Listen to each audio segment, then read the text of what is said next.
Hi, everybody. It is Chris Grimm, and this is Deep Work Fast. And every week, if you don't know, I come on to LinkedIn and Facebook live on Tuesdays around 3 p.m. Pacific time.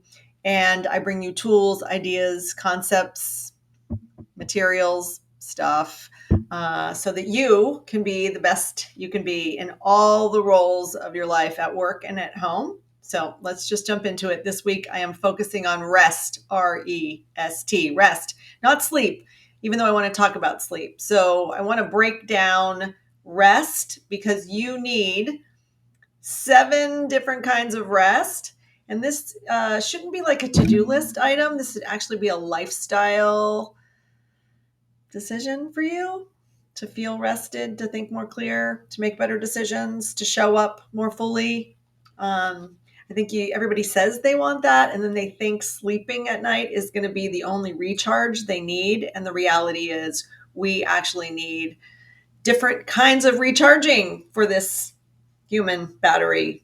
So I dropped a blog this week. There's an outline, but I'm going to talk you through the things. And then I actually thought, instead of just talking, if you grab a sheet of paper and a pen or pencil right now, I'd love for you to, on that, it could be a small Post-it, it could be a regular sheet of paper, whatever you want. And then just down the left-hand side, make 7 numbers. So 1 through 7 down the left side of your paper. You could do it on the right side too if you really want to write backwards. 1 through 7. We're going to do a self-assessment. I'm going to go through the 7 types of rest that I would love for you to cultivate for yourself, to make a priority. They're not big things. Most of them don't take the same amount of hours that sleep takes for us, but they'll make a huge difference. And I want to talk you through that. But while I do that, when I say self-assessment, what I'd like you to do is I'll tell you the kind of rest. And then I just want you to be honest with yourself, maybe a 1, 2, or a 3. A 1 being, I'm not doing that kind of rest, or maybe I'm not good at it, or I'm not consistent at it. A 2 means maybe you know about that kind of rest and you just try to incorporate it on a regular basis, but you're not doing it all the time or not getting the benefits of it. And a 3 score, that's your high score here, that is you self-assessing that you know about this kind of rest, because I'm going to give you 7 of them, and that you are doing it consistently and getting the benefits of it. So you are going to score yourself on each of the 7 things, a 1, a 2, or a 3. I want you to be honest. There's no cheating here. No one's going to see your scores, not even me. You don't have to admit it to anyone except for yourself. So let's roll. Okay, so Heather has put the blog in the chat, and we also have a downloadable resource if you wanted that too. It's pretty. But first, I just want to tell you, one of the reasons that our whole human body battery is not charged in our sleep time is because most of us aren't actually getting great sleep every night. And I probably don't need to tell you that, but these stats are horrid. The National Sleep Foundation says up to 30% of adults admit that they struggle with insomnia. 2 to 9% of adults are affected by a condition called obstructive sleep apnea. That's where you have trouble breathing. And if you don't have an apparatus or medicine or something, you literally wake yourself up because you gasp for air. It's terrible for you. And if you're sleeping with someone, also not great. Okay. Women typically report poorer sleep quality and more disrupted sleep, specifically women who are going through hormonal changes. That could be pregnancy, it could be menopause, all kinds of hormone changes tends to disrupt sleep. 89% of adults, 73% of children have at least one electronic device in their bedroom. And most of those people don't turn off their notifications. What? Or if they turned off their notification and it's still on vibrate, sometimes their phone lights up and wakes them up in the night. Don't do that. It's happened to me too. I should admit it. I can't shame you for it because we all do it. Anyway, don't do that. Anyway, chronic insomnia has a few causes. 35% of adults report sleeping for less than 7 hours on the average, which, by the way, by the National Sleep Foundation, they say that adults 18 to 64 should get a minimum of 7 hours of sleep a night. Adults over 65 need potentially more than that, depending on how active they are. And about half of all Americans say they feel sleepy during the day, anywhere between 3 and 7 times a week. So, all that to just say to you that sleeping at night can't be your only recharge. And so I wanted to bring you first awareness. And like I said, I want you to self evaluate here on the different kinds of rest. So the first one, of course, is physical rest. So, number one thing, physical rest. Give yourself a score. One, you're not good at taking physical rest. Maybe you don't sleep well. Two, pretty good. Three, I'm awesome at that. And physical rest includes napping, sleeping, of course. It also could be things like yoga nidra. If you don't know what that is, yoga nidra isn't actually active yoga, like where you're doing downward dog and things like that. It's actually a state of yoga where you are brought into almost like a trance state where you feel like you were sleeping, but you didn't have to sleep. Okay. You could be also just sitting down or laying down. That could be rest for you. So, category number one, physical rest. Go ahead and give yourself a score, 1, 2, or 3. Category number two is mental rest. So, mental rest means things like clearing your mind. It can mean meditation. I know last week I actually, or maybe that was 2 weeks ago, I addressed the issue that a lot of people don't love classic meditation, where you're sitting there and you're supposed to completely clear your mind. And I brought your attention to the fact that there's other ways to do that. And so today I just want you to score yourself 1, 2, or 3 in the category of mental rest. By the way, mental rest, if you think about even during a meeting when you're trying to listen to people, but you're feeling kind of fatigued from looking at PowerPoint or whatever else is going on, you might be doodling. I know I do that. I actually listen better. I feel like sometimes if I'm doodling, for some strange reason, that allows all my faculties to kind of relax a little bit so that my ears can just take in all the incredible things that you're telling me. Um, right. So it's a break from cognitive processing, really. So, and you do need that sometimes. I think that we forget the load that we take on every day, how much we're reading, just if it's email, text messages, like I said, PowerPoint documents. Regardless of what you do every day, you have to realize that all the stimuli that we take in, it's a load on our brain. So we do need mental rest. Okay. So moving on, rest number 3 is emotional rest. So oftentimes when I explain this to people in coaching, they don't even realize that this is a category where you could put intentional rest. So let me talk to you about what that is. It is stressful for us to hold in our emotions. And for many people who feel like they can't fully express themselves in their home relationships or in their work situations, right? Like, I can't get mad. I have to hold that in. Or maybe you're in a situation at home where there has been a lot of conflict and you're tired of that conflict. And so you're kind of walking on eggshells. You know that feeling? And so instead of being able to fully express, you don't. And so when we hold in our emotions, that's actually stressful on our body, right? It actually creates that load, and it's an emotional one, right? Because we're repressing, we're holding it down, we're withholding and bottling it up. So emotional rest actually is you finding a way to allow your emotions to freely flow authentically. For many people, if they don't want to actually say it to other people, you can do that by journaling.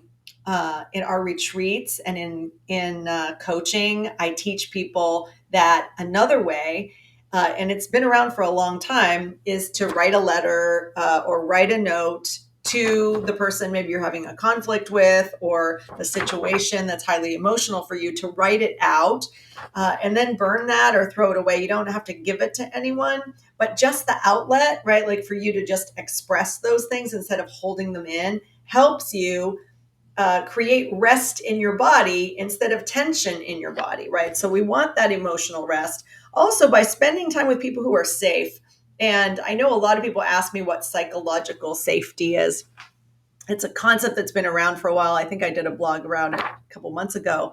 But the idea of a place, of a family or a team being psychologically safe means we don't have to be on guard all the time, worried about what we're saying. When we're like listening, like I said, and also I mentioned earlier, like walking on eggshells or paying super attention, being hyper vigilant and worried about how the other people think and feel, and not able to relax and just be ourselves. So it is restful when things are safe. So when you are with people that you don't have to pretend, you don't have to put on an act, you don't have to wear a mask, you don't have to withhold, you can relax and you can be restful and your body feels better. So if you don't have that in your life, I would say to you, in your scoring mechanism, remember you're supposed to be scoring yourself 1, 2, or 3, for emotional rest, be honest about that. So if you don't have a lot of emotional rest, then give yourself a 1 or a 2, and maybe you need some, to set a goal around that, because it's super important. And by the way, that will disrupt your sleep. Yeah. So carrying that around creates baggage, wakes you up, causes all kinds of other problems, including making you sick potentially. Let's not do that. Okay. Number 4, social rest. Many people know what this is. If you are highly introverted, you may need a lot of rest from social interactions with people. You don't get energy that way. Maybe it sucks the energy out of you. So that would be the need for social rest. For those of us who are extroverted, we also need social rest sometimes. And that could be even from Zoom meetings. It's not just the in person. So I do want you to right now score yourself around social rest. Like, do you create boundaries for yourself? Do you say no enough? How many moments do you have where you're invited to things and you have obligations, whether that's family or work, and you go to them even though you don't want to, and you're exhausted and you don't feel like socializing or you don't feel like being with those people, but you do it anyway. So that might be something you need to work on. So give yourself an honest score there on social rest, 1, 2, or 3. Number 5 is sensory rest. So, we have 5 senses, but our predominant way of interacting with the world is our eyesight. So I do want you to understand, of our 5 senses, the one we use the most is our sight. Sometimes we need rest from that. Specifically, if we're on screens and devices all the time, I'm sure you've heard that the light from the devices isn't actually really great for us. Also, if you, like me, have to wear glasses and you're squinting sometimes, like I do, even with my glasses on, to read things, that's putting a lot of stress on your eyes. And that's the thing we use the most to bring in our world through our eyesight. But we also have exposure from our other senses. And I don't think we always realize that this is happening, and that sometimes we need rest from that. So in our retreats and things, people by now know that I impose full silence on people. I also ask people to wear an eye mask when we do breath work, trying to take the load off of your senses so that maybe you can just use one sense at a time, or limit our senses, which just lets our body relax a little bit. So give yourself a score on how often you give yourself sensory rest. Like, do you know when you need to give your eyes a break? Do you know when your ears have had enough? Or do you wait until you go to a concert and then the next day your ears are ringing? Do you take care of your senses? Do you ever sit in silence? Have you ever even tried to do that? It makes you really calm, by the way. That's a kind of rest that I think is underutilized and undervalued by people. So go ahead and give yourself a score there on sensory rest.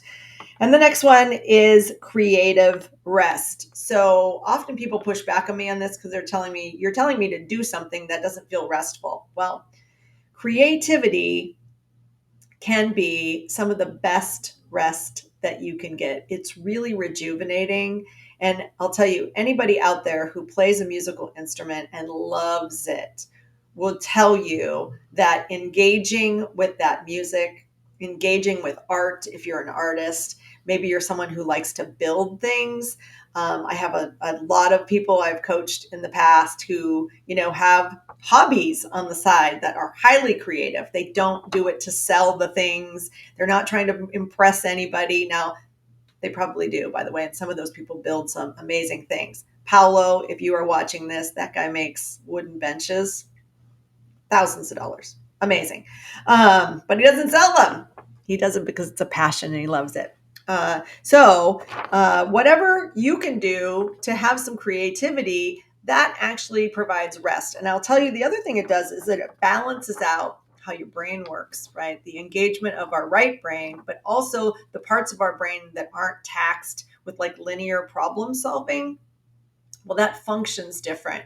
And when you start to be holistic or whole brained in the way you're functioning by inviting that creativity, it will actually make you better at math. It'll make you better at decisions. And this is not just me talking about this. I think I've mentioned before, but in the book, Primal Leadership by Daniel Goleman, it's not a new book. It's been around for a long time. And when emotional intelligence was first kind of introduced as a thing, specifically in like executive coaching and corporate environments. I think people were surprised because in the first chapter, or maybe even the introduction of that book, Daniel Goleman talks about research that was done on people who had had brain injuries. And one particular, I think, was a mathematician or a scientist, and he was in an accident, and it damaged the part of his brain that governed emotions and partial creativity. And when that was damaged, interestingly enough, it made it so he couldn't do math anymore. Right. So those two things are linked and they actually help each other. And so, anyway, get some creative rest. And if you haven't already done so right now, score yourself in that category 1, 2, or a 3. Do you have any creative endeavors? Are you interested in something?